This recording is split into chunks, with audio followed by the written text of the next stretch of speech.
နာမည်ကြီးကျင်လို့သမီးဗန်းပြပြီးတော့စားနေတယ်တဲ့အေးအေးရှိရှိရှားပါလားဟုတ်ကဲ့ဒီမလေးရဆိုရင်ဖြစ်ကျွန်တော်တာဖတ်နဲ့စက်သားစားပြီးတော့တင်ထားတဲ့ဗီဒီယိုဖိုင်အောက်မှနဲ့မှာသူလည်းဝင်မှထားတာဖြစ်ပါတယ်လို့ဟုတ်ကဲ့ကဲနောင်ကြီးပြောသလိုမျိုးကျွန်တော်ကနာမည်ကြီးကျင်လို့သမီးဗန်းပြပြီးတော့စားနေတယ်ပဲဆိုပါလို့မြည်သူမိသားစုအကျိုးစီးပွားအသက်အဝယ်ထိခိုက်ဆုံးရှုံးစေလေလို့ဟုတ်ကဲ့အဲ့ဒါလေးဖြေခဲ့ပါအောင်လို့နော်ဟုတ်ကဲ့နောက်တစ်ခုကတော့ကျွန်တော်ပြောချင်တာက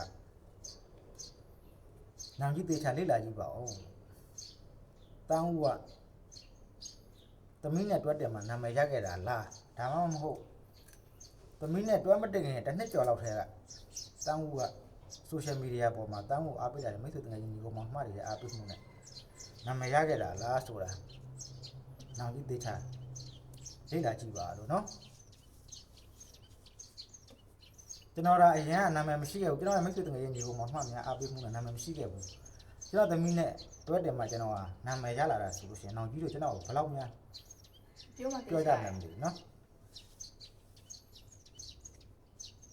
ကျွန်တော်လည်းခေါင်းကိုက်လာပြီဒီမှနေတွေ့ရတယ်မှနေတော်တော်များတယ်တော်တော်များတယ်ဒီလိုမှမျိုးတွေတိုင်းဆိုရင်တွေ့တယ်တောင်းနာမည်ကိုအရင်လေ့လာကြည့်အောင်လို့နော်နောင်ကြီးဒီကသုံးတယ်ဆိုလို့ရှိရင်တောင်းလို့ရရက်ရှာကြည့်မြန်မာပြည်မှာလူဦးရေတန်းလင်းက60ရှိတယ်တောင်းတဲ့နာမည်တွေလည်းရှိမှာပါနော်ဒီကောက်သုံးတဲ့သူတွေနောင်ကြီးရဲ့ဒီကောက်မှာတောင်းလို့ရရက်ရှာလိုက်တောင်းဆိုတဲ့နာမည်တွေထပ်ပြီးရှာမခတ်ဖဲနဲ့တောင်းမျက်နှာကြီးဘွားဆိုထင်းထင်းရှားကြီးတော့ထင်းထင်းရှားကြီးပေါ်လာလိုက်မှဖြစ်ပါတယ်လို့နော်သူဘလောက်နိုင်တော့ဖေဦးတွေရောနော်နောင်ကြီးတောင်းလို့ရက်ရှာတဲ့အခါမှာတောင်းတဲ့နာမည်တွေထပ်ပြီးတော့ရှာမခတ်ဖဲနဲ့တောင်းဆိုတဲ့နာမည်ပေါ့နော်